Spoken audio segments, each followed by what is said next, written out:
Hello, everyone. Welcome. Hello again for the second time.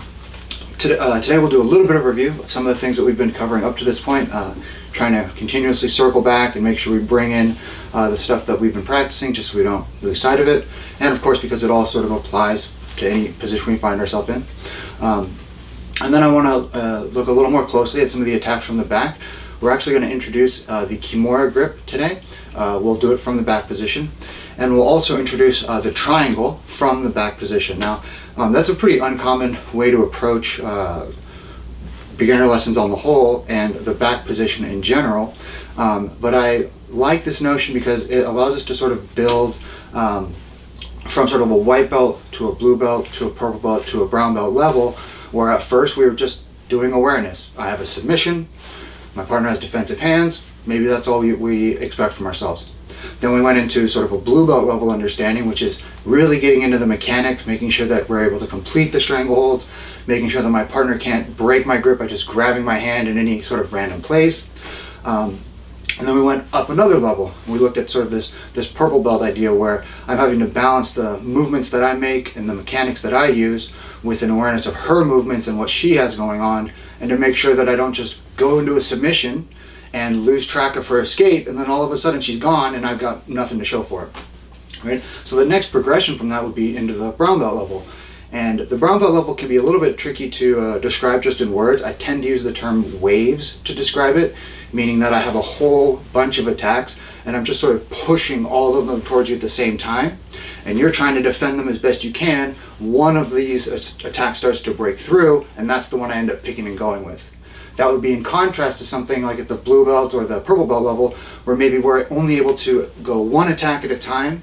And as my partner defends that one attack, I've got to decide in that moment what my next attack is. Okay, so singular attacks and sort of trading between them, that's totally fine for the blue and purple belt level. But as you go towards brown belt, you start having simultaneous attacks that all come in at once, and the person's just sort of trying to juggle all these different things, and something breaks through. Okay, so that's going to be our focus today, is introducing some of the more high percentage attacks from the back, and then we'll start to see how it allows us to look at new topics starting from a familiar place.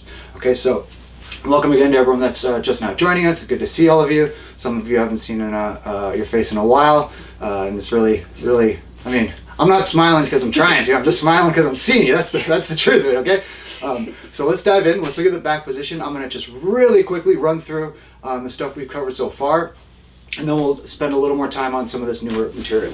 Okay, so if I'm on my partner's back and we already have our hooks in place, we've seen that when we use our hooks, we want those knees going forward. We want to pull the heels in. We want to place a seatbelt grip whenever possible, and that seatbelt grip is going to be an elbow that goes in front of the shoulder. It's going to be my hands joining together where my strangle hand is always covered up, and then I use that to attach my sternum to her spine, never being satisfied sort of at a distance like this. We bring everything in close. The last piece before I ever attack is I want to place my head trap where I'm either ear to ear or the back of my head to my partner's ear. Okay, and this is a solid start for the back position. Now, whenever you get into these situations, you're going to want to go to a submission, and you're going to need to have some things that allow you to take down their defenses and build up your offenses. Okay, so let's just scoot a hair bit this way. So let's assume we've gotten all these pieces in place. Let's assume we go off to the side here. One of the reasons we might do that is it lets us place this bottom hook all the way across our partner's belt. Now I can lock a body triangle just fine here, but if I'm having trouble doing that, I might just step on my own foot. Okay, that frees up my right leg to do other things that are useful to me, mostly deal with her defensive hands. Okay, and you'll see that right now, as my seatbelt grip came in, Emmy did her defensive grip, which is her left hand seeking out my right, and then her right hand covering up her left. Okay, so our hands stack up in this way. So we've looked at some of the ways that we can eliminate these defenses. A direct way would be just allowing for her to keep hold of my hand and guiding it so that it goes below her own chest. If she stays in this position like she is now, she's essentially let me put her hand into a position where I can take my leg over the top and start to scrape away one of her defensive arms. Okay, let's assume that happens and she keeps this grip here. What I want to do is get to her thumb line, so I turn so that her thumb line is exposed to my left hand here.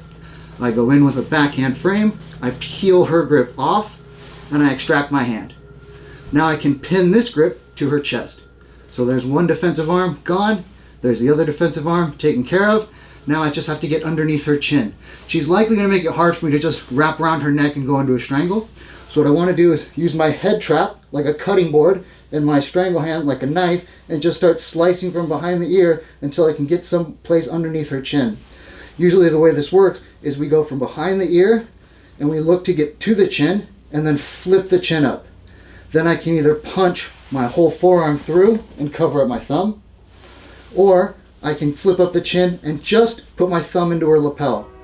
Okay, so at this point we're starting to get into our junk grip where my thumb is hidden, but it's not really a great grip for me to strangle with. What I want to do is improve this grip by taking my left hand and pulling out all of that slack from her lapel. Then I might take a grip on her other lapel, and now my goal is to take my right elbow back and behind, and at the same time to move my head away from her head, like this. And as I do that, my left leg is going to push in the opposite direction that my right hand is pulling. So the action of the right hand is like this, and the action of the left leg with nothing else in place is a pushing action away. Okay, so with all that said and done, we've got our grips, we've got it all set in stone. We start moving our head away and pushing, and we get a nice finish from the back. Okay. Now again, we did other strangles, the rear naked from the back. We talked a little bit more about the specifics of the grip. We talked about her defenses and some of her avenues of escape. All of that is you know how to use the internet. It's all over there somewhere. But just as a quick run through, just so we're all on the same page, that's essentially what we're trying to accomplish up to this point. I was on her back. I needed to get through her defenses, and one way I can finish once I do all that is to strangle with the lapels. Now, there's going to be times when you're trying to attack somebody's neck, and you're only really using one of your hands against hopefully none of their hands, but sometimes one or two of their hands.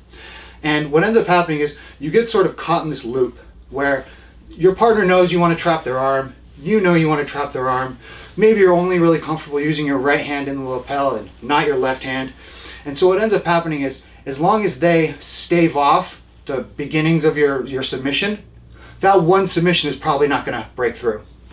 Now, that doesn't mean you should stop attempting it. It means you should keep attempting that submission, but also be on the alert for what is allowing for them to sustain this sort of loop, this defensive loop where no one makes any progress. Maybe they don't escape, but I don't make a breakthrough. Anytime that's happening, you have some other attack that you should start putting onto the table. One that I like to show early on is the Kimura grip from the back that leads to the arm lock. There's a whole bunch of reasons for this. One, you got to learn the Kimura at some point. And two, it shows you that when somebody really puts up walls of defense around their neck, a lot of times what happens is their arms become exposed in different ways. It can be tough to be aware of that because you're trying to really punch through at the neck and you feel resistance around their neck. And so we tend to add more to where we find resistance. But what we should usually do is go, okay, they've put all their defensive forces up at the front gate. We got to sustain an attack at the front gate, but someone's got to go around to the back door. Okay, somebody's got to make a different move here. Okay, and that's sort of what the Kimura lets us do. So let's take this from the same back position here. Now, let's just turn to about 45 here. If we remember that we have our seatbelt grip and that we know that my partner's defensive arm primarily is this left arm here. So my right arm goes to attack, she wants to grab onto it. So I know that this arm is going to be in play close to my right. Okay, if it wasn't, I would just go straight to her neck. So when we go to attack with the Kimura grip, we're basing it on an assumption that this arm is trying to engage my right arm. And I can sort of predict where her arm's going to be by placing my right arm in different places. If I went out here and she just followed my arm, I would strip her grip and now I'm on my way. So what ends up happening is she grabs a hold of my arm here. If I were to go all the way out where I was before, she'll let go and go back to her own neck and start blocking in anticipation of me trying to go behind her ear. So even when she's not holding on to it, I know where her hand's going to be because it has to protect her neck. Okay, so all of that is to say you can safely start building up attacks on this arm here, this defensive arm, with your own left arm. Let's look at how that might go. I've got my grip and puts in her defensive grips. We go off to the side here, and so far we're still in frame, so everything is actually excellent. Now I know she wants to keep a hold of my arm here, and I start trying to fiddle around and get rid of her defensive arms, and I even let her start tracking my hands down, but she does a good job of not letting me bring it below her chest. Now I snake my left hand through and I use that backhand frame where I go thumb side chop into her elbow. Okay, so I'm flexing my wrist down and into the floor here so that her elbow is essentially pinned. Now I take away this thread of the right hand. I just pull everything behind her ear. At this point, I'm going to move that elbow to the same side of her head as my frame arm here. I get a hold of her wrist, I get a hold of my own wrist, and I use my left elbow to lift up her elbow. And now I've started to engage her with a Kimura grip. Okay, there's a whole bunch of good things I can do from here. The first thing I would recommend is take that leg that was previously trying to trap the arm and just take a bite onto their shoulder with your knee. Okay, now that's going to make it possible for me to start building up the rest of the arm lock. I can start placing my leg over the top, curling my leg down to the floor, and then coming up into a finishing arm lock. Okay. We're going to look a little more closely at that Kimura grip, but and some of the details that are involved there. But what I want you to really see is she really had to commit that left hand to defending. I knew it, she knew it. And so I start building a follow-up attack where I address that defensive arm, and now she's got a new problem. Do I let that Kimura resolve on my arm, or do I try and move that arm away, grab a hold of it with my second hand, and potentially expose my neck to the initial attack? Okay, and this is a really powerful combination for doing that. So again, here we are. Now, second turn over this one. And we've got our grip, she gets her grip, we go off to the side here, and things are looking good. We place that bottom hook where we want it to go. We start looking for a winning hand fight position, straight grips, cross grips, whatever it can be. But she's holding on to my strangle hand here. So my support hand goes thumb side chop. I go back and away from her, and I go overhead slap, and I want to catch her wrist. Okay, now I grab a hold of my own wrist. So it's thumb side chop, overhead slap, and then grab. Now I do a forward throttle, and I straighten out my arms while I turn my biceps out. I'll show that a detail in a moment. This lifts her elbow off the ground. Okay, and as long as I've got her elbow off the ground, she's not going to be able to get out of this Kimura, or at least relieve the danger of the Kimura. I take my right knee and I place it here over her shoulder. I'm going to use that to help sit myself up, and then my right leg can come over the top as a cross-faced leg. My feet go to the floor, and we go in to finish the arm lock. Okay? And we can talk about finishing the arm lock another time, but that would be a standard way of approaching it. Now, if you remember when we, a couple lessons ago, went over her main objective when she's trying to defend and escape from the back. The main thing she was always trying to do is, some way, shape, or form, get her inside elbow to the floor. Okay? What we're doing right now is preventing her from having an inside elbow and keeping her elbow off the floor. So we're directly preventing the escape and amplifying our own attack. Okay, so let's look at that one more time. We come in, here's the grip, off to the side, start looking for the arm, start looking for ways to break down her defense. Not happening, we go in, thumb side chop. I move away, overhead slap and grab, and I grab my own wrist. I straighten out my arms, turn my biceps out, and lift her elbow. Now, if I were to take off my hooks and Em were to step her legs outside of mine and try to free herself from here, and try to put her back on the floor, like this, even if she got all the way to here, like this, and I've got no hooks, and she even got up onto her knees here, you can always use that grip to return them down to the floor. Okay, all I did was pick up on her elbow. Okay, now, first thing is you'll notice, Em was a little bit like, wait, what do you, because you can sort of sense that you want me to go that way, there's like this invisible wall that you can detect, that even though she made it over to the left and got up to her knees, I was able to put her back down to the floor. Now we didn't pre-plan that exchange right now, but your opponents will also have that same sense, where they're essentially anticipating that there's this invisible barrier they won't be able to break through. So they're not likely going to even make the attempt to escape, because they will feel that that elbow is stopping them in their tracks. And that is absolutely excellent, because now they're keeping the back position for you. They're just saying, oh, I can't get out going that way. And you're like, yeah, you can't get out going that way. And I better stick over here and defend my neck. Yeah, you better stay over here and defend it. And then you keep building your attacks, and now they're stuck in place because of the threats that you've put on the table. This is the idea that I started off with today, which is this notion of waves. You have sort of these multiple attacks that are all coming at the person at the same time. And it's not so much that one of them resolves or the other one resolves. It's that all of them can potentially resolve, and so they are stuck trying to deal with all of them.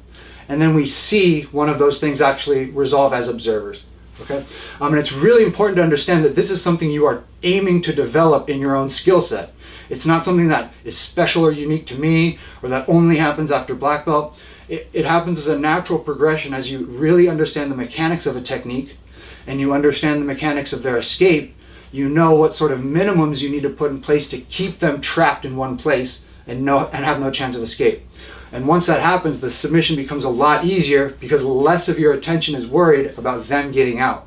They're just stuck in place, and you can really pump all of your resources into that one attack or that one finish that seems to be resolvable. Okay, so one more time here. We're on the back, and we go off to the side. We would really like it if we could place that bottom hook into position and then maybe directly trap this secondary arm here, bring it below the chest, and then trap the arm behind the back like this. This would be great. If that happens, I know her left hand is going to be hunting for my right here. She might be fanning her hand like it is now, or she might be grabbing a hold of it and directly trying to prevent me from getting a grip. Okay, if I can, I'll strip that grip off and go right into the neck, into the attacks that we looked at before. Sometimes you're going to have trouble doing that. Sometimes you're going to have trouble stripping the grip off or going under the chin. And so we added the Kimura grip as a secondary attack. So we come in and like a backhand frame, like we used before, but this time the thumb goes down to the elbow and traps their arm by the floor. Now that the elbow is trapped, I can pull my hand back and behind her ear, and then I can bring that arm all the way over the top using a sort of overhead slap motion to grab a hold of the wrist and my own wrist. Okay? The moment these grips connect, I'm looking to straighten out my arms and turn my biceps out. So if you look at my right arm here, I'm trying to turn my arm this way, like this. Okay? You don't really see all that turning happen because my two grips are both doing that, and they're sort of going in opposite directions. So visually, it just looks like this. But if I did them one at a time, here would be one, and here would be the other. Okay? All together, that takes out all the slack between my two arms and her arm. Okay? Once we've got this in place, our whole thing is to keep that elbow off the ground. If I can do that, then I can keep her in this position indefinitely. If I get a sense that her elbow is starting to slip inside of my elbow like this, that's no good. I want to reset, or I want to address that before it happens. Okay, we can look at how to do that later. So we go throttling forward, biceps turning out, arms go straight. Now we start looking to take that right leg and get a second bite over the shoulder here. Okay, that's going to make it a lot easier for me to sit up on her and finish the arm lock. Okay, we can continue lifting. We can place the cross-face leg, and when this leg comes over, try to avoid using big swings with no effect. Okay, instead I want to circle. My knee may start open like it is now, but as it comes around, my knee will turn in, and I want to grab a hold of her head with my knee. Now I open my knee to pin her down to the floor and sit up. Okay. And again, I know I've said this a few times before, but it's important to keep this in mind. This is a secondary attack that is a complement to your standard collar strangles or rear naked strangle from the back. You should commit 70, 80, 90% of your efforts to finishing on the neck. And then the remaining 10 or so percent can be used to develop Kimuras, or at least the thread of Kimuras that let you go back into that initial attack. Okay? So that's the first peek at a Kimura from the back. Just like any other topic, there's basically an endless amount we can study on that one item, but we'll leave it at that for the moment. Let's look at a related topic where you're often going to find that, especially at the beginning, you'll be comfortable with the seatbelt grip, probably with your dominant arm as the strangle hand and your support arm as your remaining arm. And most of you have two arms at most, so that's covering all your arms.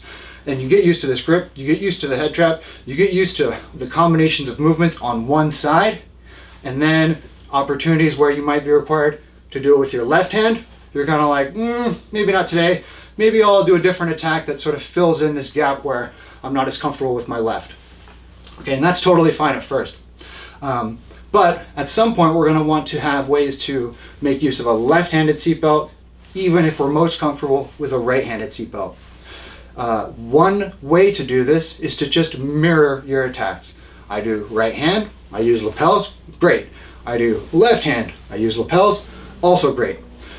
But that actually is very challenging for some positions, and in other positions it's not so tough. In the back position, it can be pretty challenging to get comfortable with the right-handed seatbelt and all the attacks associated with it, and then mirror those on the left side. That's not actually necessary. As long as you have the seatbelt grip and you learn the Kimura grip, you can start to attack from the bad side of the back using things like a triangle. Okay, so let's look at that now. So if I'm on my partner's back and for whatever reason I'm using a left-handed seatbelt where my left arm goes over the top, and I get a hold of it and I put my head trap in place, and we do all the things we're supposed to do here, and now we're going off to the right side looking for the finish. Let's actually scoot a little bit this way. Now as we do that, we're maybe having a little bit of trouble resolving the grip itself, so we decide, you know what, I'm not going to just try and punch my right hand through to the neck. Instead, I'm going to start building up a Kimura grip. We go up and over the top, we look to get a hold of the wrist, and we look to get a hold of our own wrist. We make sure we're in frame, okay, good. And now I'm going to bring my leg over the top and take that bite out of her shoulder here. Now, I could go into an arm lock here, but another really good option to work with is to turn your two palms towards you like this. So I can see my left palm, and now I can see my right. And what I'm looking to do is pull Emmy's arm so her hand goes above her shoulder and her knuckles glue to my chest. Okay? Once this sort of thing happens and I pull, it's not a Kimura anymore, it's more the shape of an Americana. And what I would want to do is turn everything over to the side and start to lock her into a triangle. We can make adjustments from here, and then we can finish. Okay. I'm going to, of course, demonstrate that again, but what I want you to start to have in mind is we're introducing these certain shapes to your arsenal. We had this shape, which is pretty recognizable as a rear naked strangle. We had the Kimura grip, and that was a biceps out, biceps turning out, arms straightening. That's another shape. It's another type of grip. And now we're looking at this shape, the triangle. There are only a few major shapes in jiu-jitsu that you have to know. It's not that many. And I think those are probably the best thing to learn early on. Learn all the major shapes of jiu-jitsu, and you'll start to be able to apply them in almost every single position. Those of you that have more experience are probably familiar with triangles from mount, triangles from side control, triangle from the back, triangles from every single type of guard that you can imagine, but the shape itself is the triangle. And same with Kimura. Kimura from the back, Kimura from the side control, and you sort of see where this is going. It would be almost impossible to just learn those from a fresh start in each new position. Kimura from side control, and then you learn Kimura from the back, and it's this totally different thing, when in actuality, there's maybe like 7 or 8 total shapes that you need to know. And once you learn those, then you can apply them across a wide variety of positions, and you can start to get creative with how you combine one shape and another. Your partner defends a triangle, you find a Kimura, or vice versa. Okay, so our goal right now is really to introduce the shape of the Kimura grip and the shape called the triangle, and we're just trying to bring it into a familiar position, something we've been looking at, which is the back. Okay, and we'll be able to then apply these different shapes from positions like guard or mount and so forth and so on. Okay, so let's take another look at this this triangle from the back, where we're assuming a scenario where I'm on my bad side so that I can have some reasonable excuse for applying a triangle in this position. We go in with our grip, we look to build up as we normally would, and we go to the side here, and we're not able to make that initial breakthrough that we want to get. So we go thumb side chop.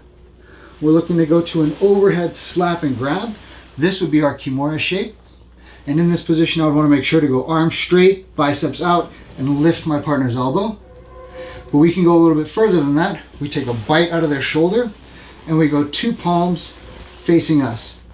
Okay, so that I curl her arm and her knuckles to my chest. I want her hand above her shoulder. Now from this position, I'm going to tilt everything over to the side, go from one hip to the other, and then lock an initial triangle here. I put my shoelaces behind her back, I bring my top knee down to my bottom knee, and we can get the finish, no problem. Okay, let's actually go from this side now. So if we're in this position here, and let's go way up close actually. Right here, we've got our left-handed seatbelt. We make it off to the side, and Emmy brings her hands in. Yep. We start working our grips. We're looking to trap the arm, and I go thumb side chop. I bring my arm out of the way. There's the Kimura. We lift that elbow up. There's that knee over the top that traps her shoulder. And now I go 2 palms facing myself, 1 and 2. I glue her knuckles to my chest, and then I tilt until we land in the beginnings of a triangle. I can make my adjustments, scoot my way around. Don't worry, I'm still over here. We've got our top knee, it goes down towards the bottom knee, and that will give us the finish we're looking for. What will be useful later on is when I go into that same triangle, and let's say it just is not panning out for me and I end up starting to get a sense that I'm losing control of the back and the person is coming up on top, we'll be able to just convert that into a triangle from guard, and that will be our sort of segue to studying guard positions in general. Okay, so we've got this idea where we're wanting to strangle from the back, and we're a little more comfortable with that rear naked strangle shape or the way we would use the collars. And then we started to add in 2 additional pieces today. One of them is that Kimura grip, and there are a lot of interesting things that come out of that.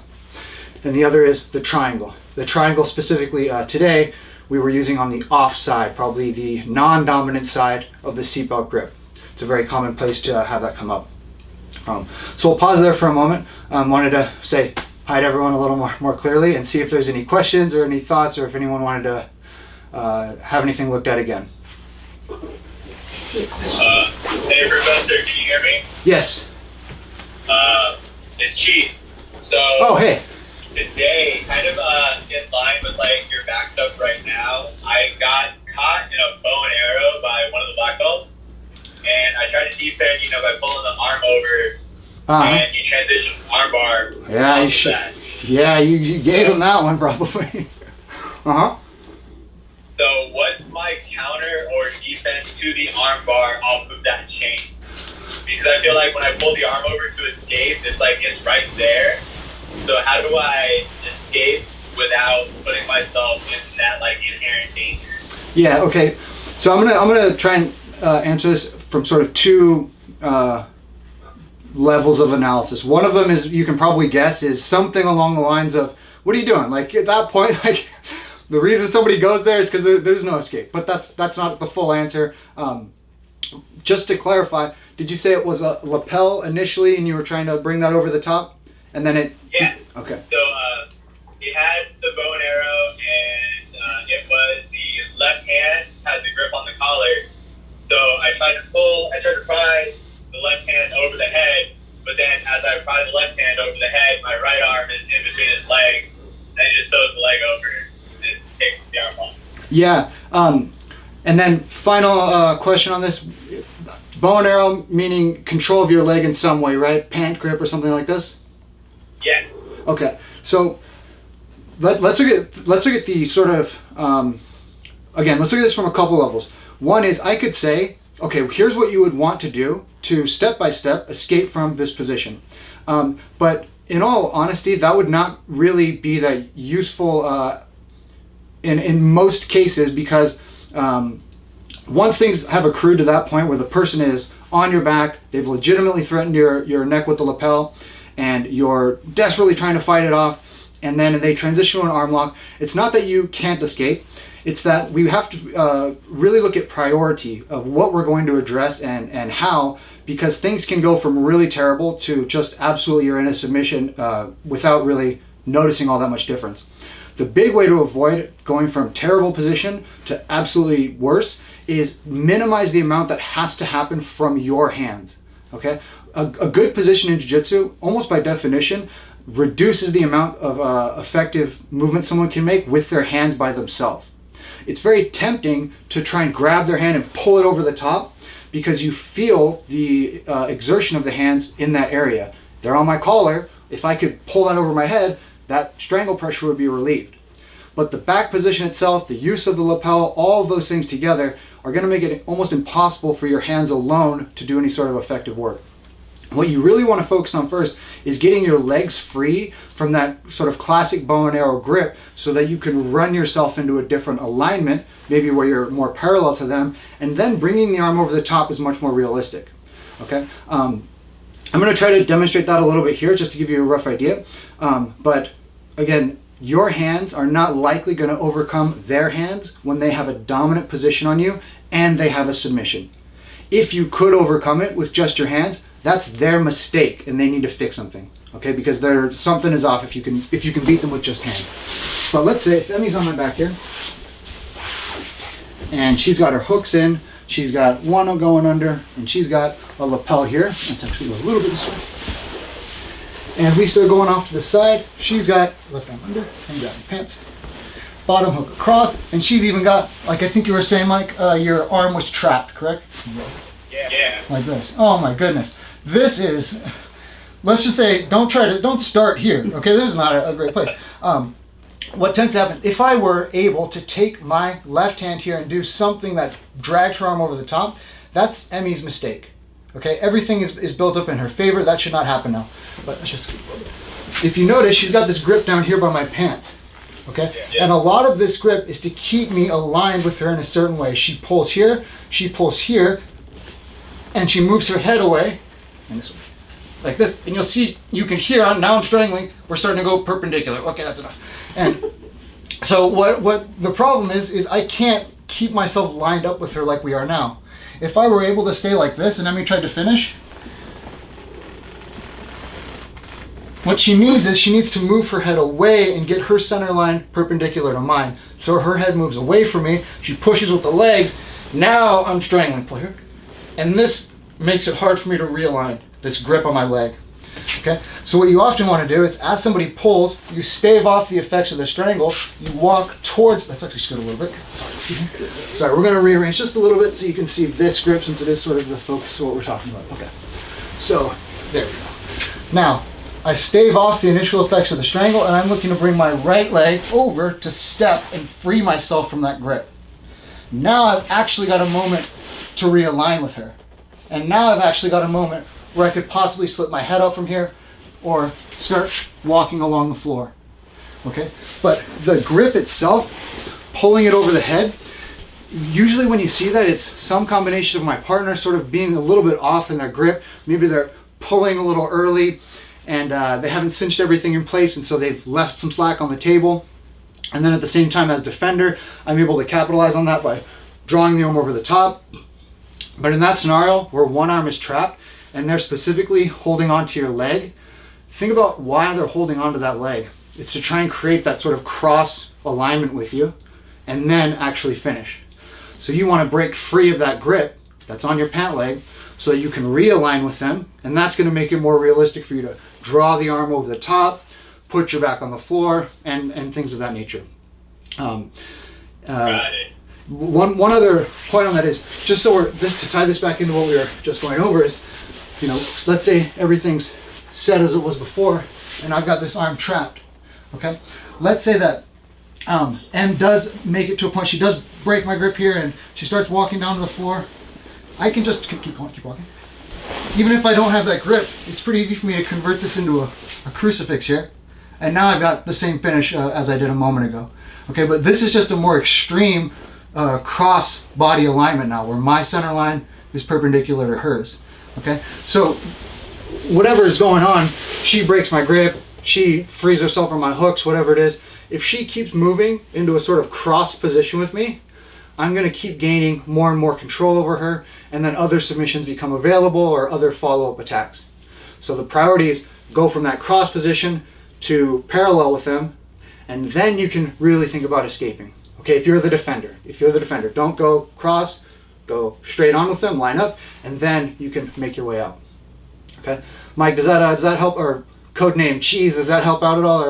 Or any other questions? Yeah, no, that's really beneficial. I never thought to address the pant grip like in that sequence prior to like it's always just been adjust the arm, turn back in, and like move back into like their closed guard or something, and then go from there. Yeah, and that is an uphill battle to fight, especially if the person is, got more experience in you, then they're sort of anticipating all of that.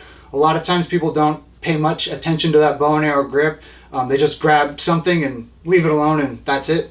But always try to let your attention go to, why do we tend to go to this grip on the leg? It's got to have some function, otherwise I would do something else with it.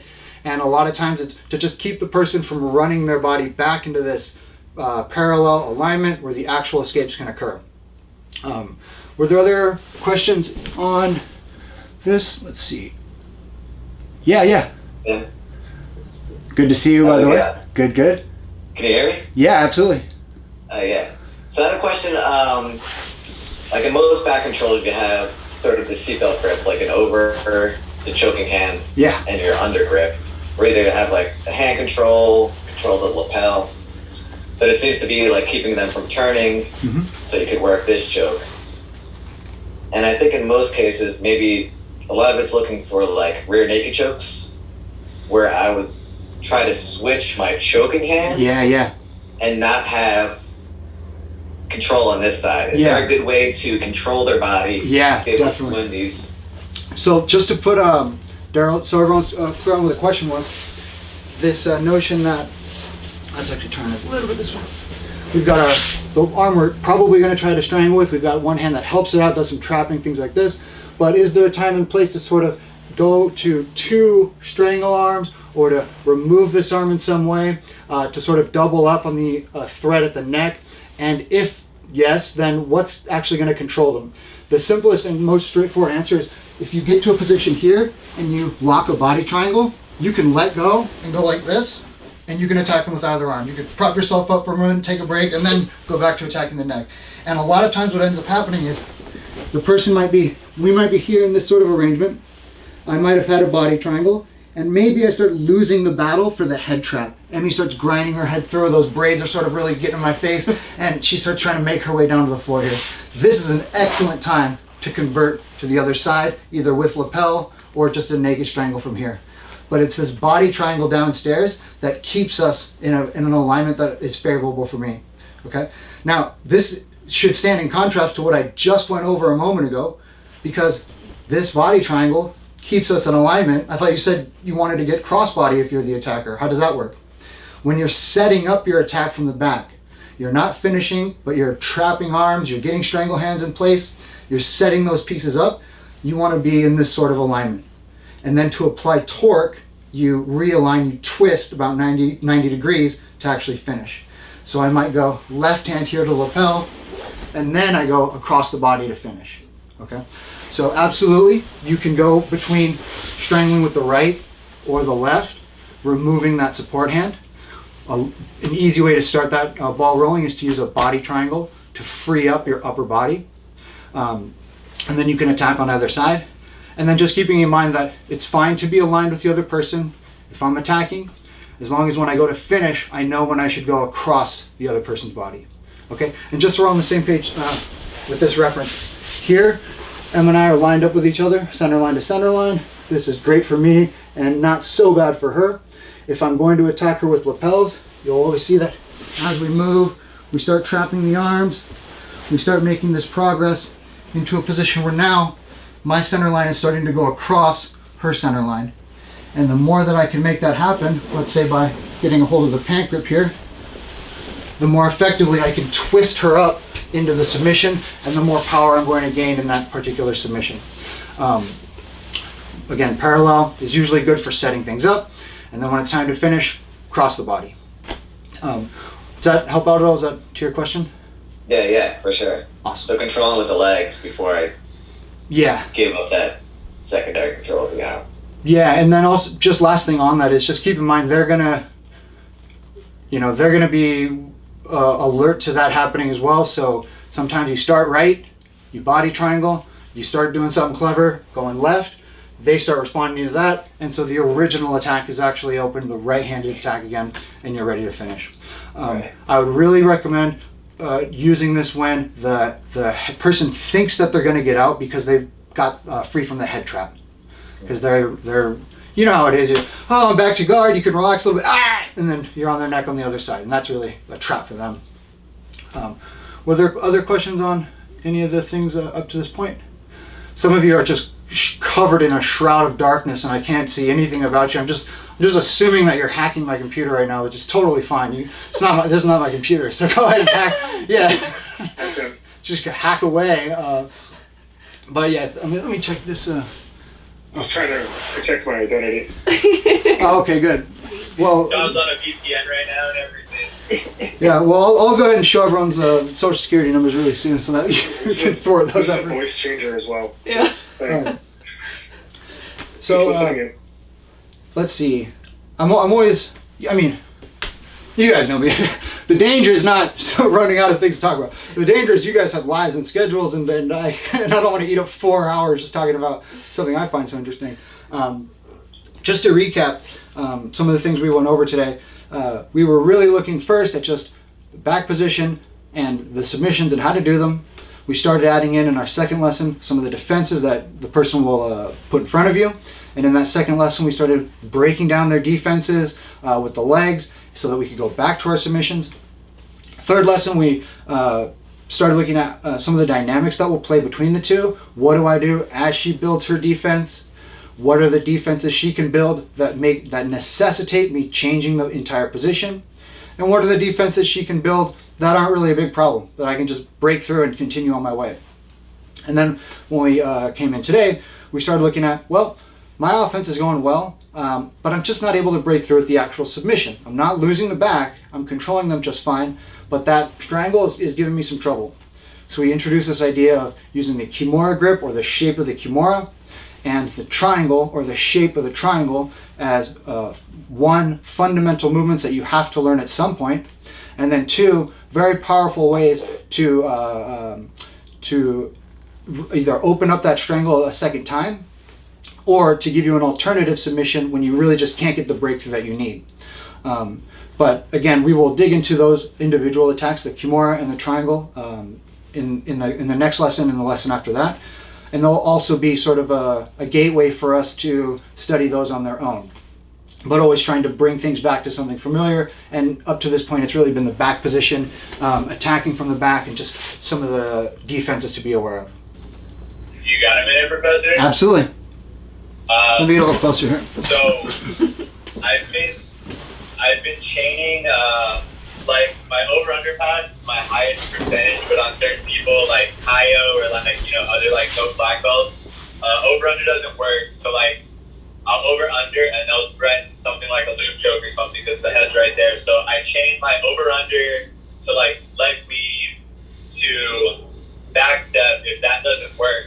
But it's all attacking the same side. What would you chain off of the over-under just to kind of, like, give me some differentiation of, like, pass attacks that aren't kind of catering to them defending on their strong side already, if that makes sense? So you ask the questions that I want to answer. Like, there may be 1,000 questions that somebody could ask you. Maybe 3 of them I'm like, oh, I could answer these questions, like, pretty decently. And again, we didn't set that up, but it's almost like we did. So let's just look really quickly at the over-under, and specifically this idea of the loop choke as a sort of counterattack. This is something I really like to do. And again, it can be really frustrating to the point where if I'm an over-under guard passer and my opponent has a very good loop choke, I may just never even put that over-under on the table because that loop choke is such a strong threat and it really doesn't require any exposure for them to get it started. And so maybe my primary attack is out the window and I'm sort of left without much to do.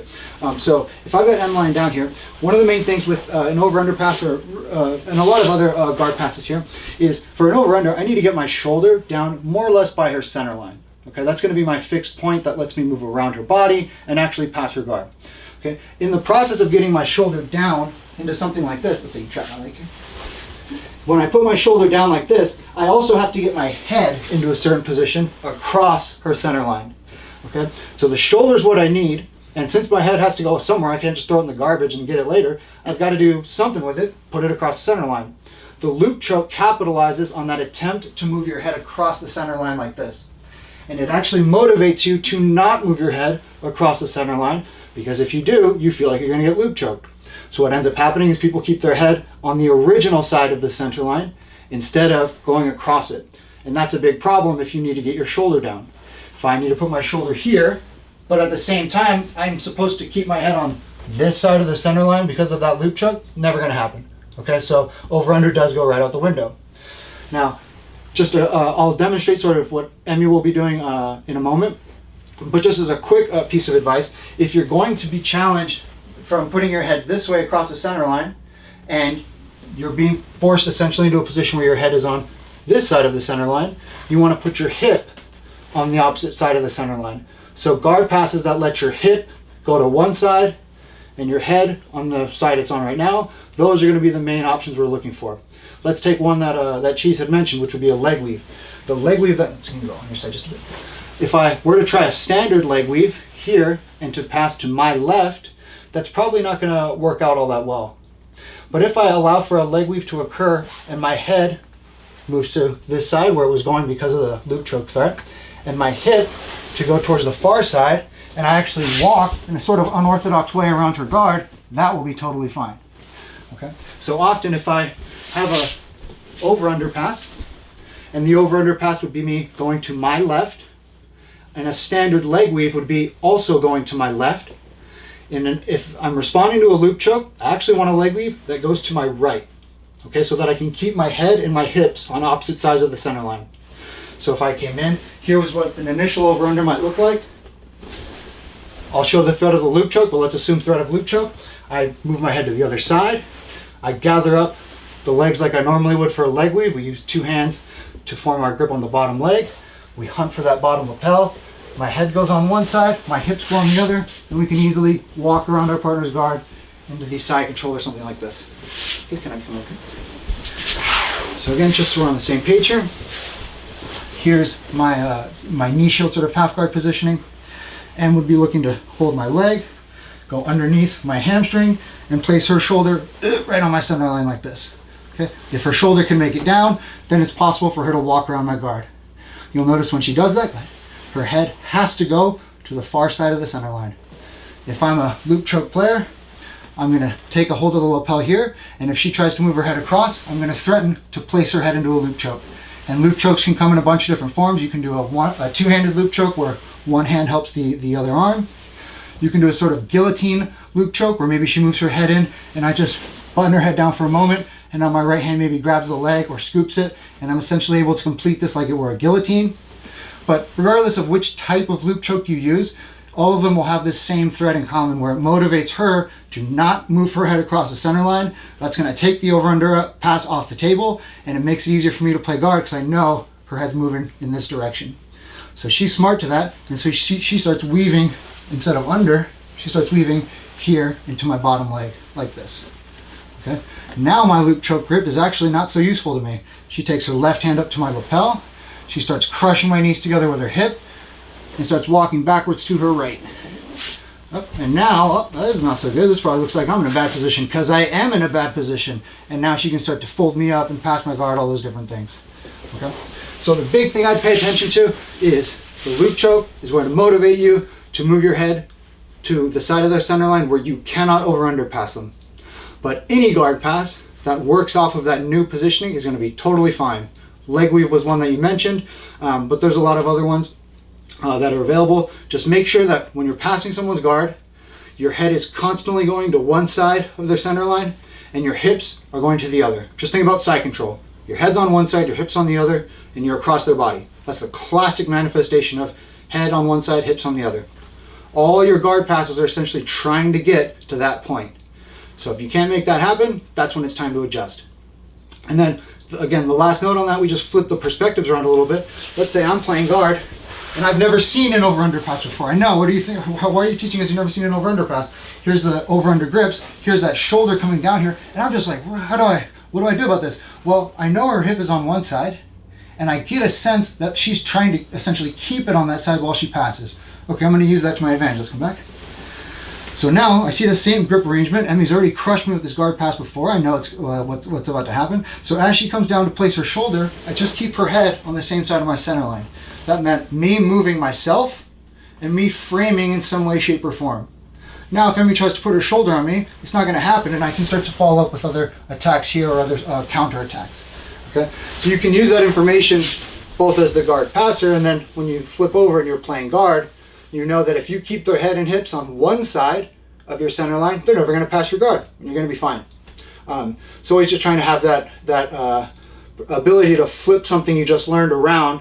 You know, you learn something for offense, there's implications for defense, and just make sure you turn things around and look at it from that perspective, so that you get a full understanding of what's happening in any given moment. This is something that you know, the more you can do this, the more you can sort of overcome somebody's defense or overcome somebody's offense, whether or not they perform it well or perform it perfectly, because you sort of know what would be required to stop you. You can sort of preemptively address those sorts of things. Codename Cheese, does that get to the over/under that you were talking about? Yeah, that helps a lot. Okay. Did you have anything else on that, or is that? I mean, not specifically on that. Now it's like I've got like questions on your perspective on like teaching and stuff, but I don't want to bore like, you know, your other students with that. Oh, don't worry about them. I already took care of board. I bored them for us already. Just to like, so right now, you know, at USKO, I'm kind of helping to like rebuild that program. So I've got like some upper belts who, you know, like some of my training partners from headquarters who train there too can like help me out. Yes. But like, as a whole, when you're dealing with a whole bunch of new people, how do you divert your attention enough to make sure everybody gets it and everybody's doing the technique properly, but like you're still staying focused on the entirety of the class as a whole, if that makes sense? Yeah. So this is something that I also ran into quite a bit when I was teaching at UCLA. Every quarter, you know, we were in this room that had like a capacity, let's say like 40 people, 60 people, something like that. And that was fine. Every quarter though, like when I was teaching there, we'd have like 80, 90 people show up for the first few classes. They were packed like sardines in there. And essentially I had to do a couple things. One, I had to make it very clear, very early, what people were getting into, so they could just know if it was for them or not. I wasn't trying to be brutal to anybody, but I didn't want people thinking they were doing, you know, ballet and it turned out they were getting squished by some dude named Fred and they just didn't want to do that anymore. And at the same time, you know, as you have more and more students, it's going to be tougher to give them all the individual attention that might be needed to make sure they're on the right track. So what I really started doing then and tried to do a lot now is to have one or two checks that everybody can understand that allow for them to verify whether or not they're doing a technique correctly or not. And you're going to have to start in a more simple fashion than you might assume, because you want it to be something that cannot possibly be done incorrectly. This is sort of where we started with these lessons. So this exists for really any position you need to teach, but I'll do it from here since this is what we were looking at. Let's say I've got a room full of beginners and I say, all right, so the first thing we're going to do is we're just going to play a little game with grips here. I'm going to take my seatbelt grip here. You can go over the details of which arm goes over the top and how to connect them and link them together. And all I want the other person to do, from Emmy's perspective, is to try and stand up without putting either one of her hands on the ground. And you'll see what I did there was, it wasn't something that's impossible for Emmy to do, but it's something that's very clear as to what she's trying to accomplish. She knows what standing up is, and it's not something that is bound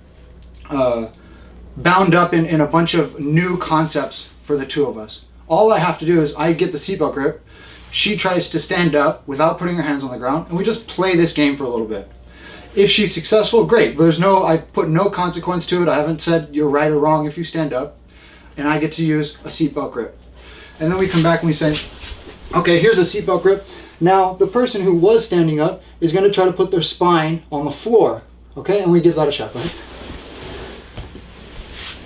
And then we might come back and go, okay, if you were Emmy, did one of those two seem like it was more productive for something we might call defending?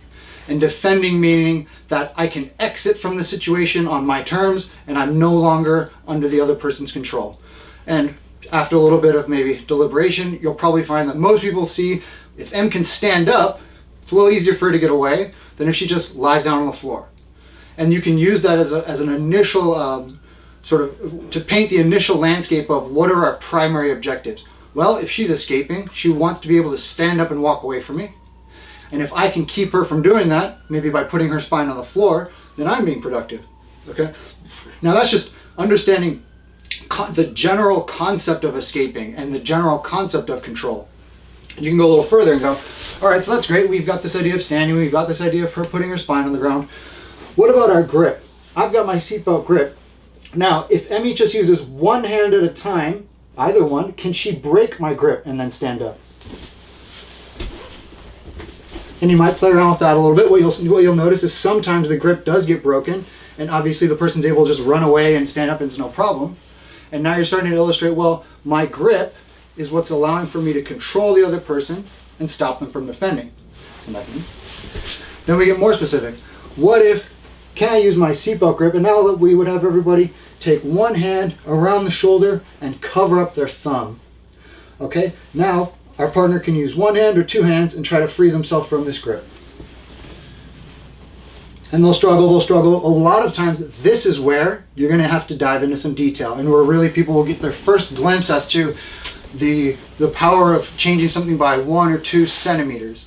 Because if we all know here, from the people that I see that are in the room right now, that if I have my head close to my hand, but my thumb is not hidden, I might as well be like this and at a long distance, because the grip is going to break just as easily. But by moving things a couple centimeters to where I'm actually covering up my own thumb, it's almost impossible for that grip to break. And that's the kind of thing that's tough to do as the room scales up in size, is to get those finer details communicated to all the students, because it's usually what you would do is just go to every single person and do the technique on them. They do it on you, and you can get it, they'll get a feeling for what's possible and what's not. But in this scenario, we've had to sort of gradually build a little staircase that allowed for us to arrive at this critical juncture where we see the importance of hiding the thumb and ways of doing that. And once you have people's attention in that way, and they're tuned into this idea that centimeters make a big difference, then the instructions become a lot more, they're much more receptive to them. Because you've all been in that scenario where somebody's going into an amazing amount of detail about a position that's totally new to you. And even if you're a brown belt or a black belt, if the big picture of the position is new, those details have nothing to stick to. And basically everyone is a black belt in standing and walking around, so you can stick new ideas to standing up and walking around. But in order to go beyond that, you sort of have to establish the landscape every single time. And so we use standing up and walking around to create an initial check. Can you get up and walk away from me? Can you break my grip? And then we can zoom in and say, well, with one arm, is it possible for me to stop your 2 arms? And then people are more in tune to this notion of, okay, that stuff was familiar. Here's some new stuff that's kind of interesting. And what is he getting at with all of this? And then just to sort of close off this loop, what you would want to get to is a point where you're having people go from initial grip, they're preventing the other person from standing, they're able to put them down to the floor, things like this. They're confident in their ability to cover up a grip and maintain a position with one hand. And then you show them the full rear naked grip, and you say, okay, well, now the other person can use 2 hands and try to break free from the grip. And oftentimes it's useful to have groups of 3 and have a third person come over. Just imagine a third person walking over and try to break the grip as well. Because now you're starting to demonstrate something even more important, which is not only can I create a position that my partner cannot overcome, it's actually so robust and powerful that a third person coming in is not enough to overcome the mechanical strength of the position. And that's important, especially when, let's say it was Emmy and I's first day, I might not be all that impressed by my ability to do this and her inability to break it. But it's going to really be powerful to someone who's the smaller training partner, if she can put a stranglehold on me, keep it in place, and even a third person coming in is not able to unwrap that. Now she's actually seeing the potential for herself in martial arts. And that is something that's really important, because big, strong, athletic people, they're going to get it fairly easily. But that's not really the crowd that you in your heart of hearts really want to absorb this knowledge. You want people to absorb it who actually need a vector that allows for them to overcome someone who's much stronger than them. And so you can impress upon someone very early the idea that if you do this movement right, you can actually overcome somebody who's twice as large as you. And I'm going to demonstrate that for you. You don't even have to trust me. We can verify this. Put the strangle on, crawl it all into place, have a third person come in, and have them try to break the grip. Guarantee you, you can strangle the person until they tap before that grip ever comes apart. And again, once you do that sort of thing, then a large room becomes a lot easier to manage, because they trust that what you're showing them has actual importance and relevance, and you can keep putting these checks into place and saying, look, I want you to verify using this one detail. Can they turn or can they not? Can they sit up or can they not? Can they hold up their body weight or can they not? And over time, those will really allow for you to get the whole room onto the same page and then move forward. Does that help out at all, Michael? Or Yeah. sorry, codename Cheese? Yeah, it's good. And yeah, I'm always happy to go over that sort of thing, because I think you know, when you teach jiu-jitsu, you will end up improving yourself, and a big part of it is when you're teaching somebody is to be able to answer the question that maybe they want to ask you, but they don't know how to ask you yet because they're new. You know, they want to ask you, or they sort of ask you what do you do if somebody counters you? And you know, like, well, if somebody really counters you, you just lose. Like, a true counter is really going to flip the... But what they're maybe asking you is, what if you're doing this and somebody resists you with absolutely everything they have? What should I do then? And that's one question. What if I'm doing this movement and they know that I'm going to do it? Should I still make the attempt? That's another question. But those can be sort of blurred when somebody poses the question as, what if they counter me? And sometimes it's useful to be able to separate out the question for the person and answer them in turn. So just something else to keep in mind.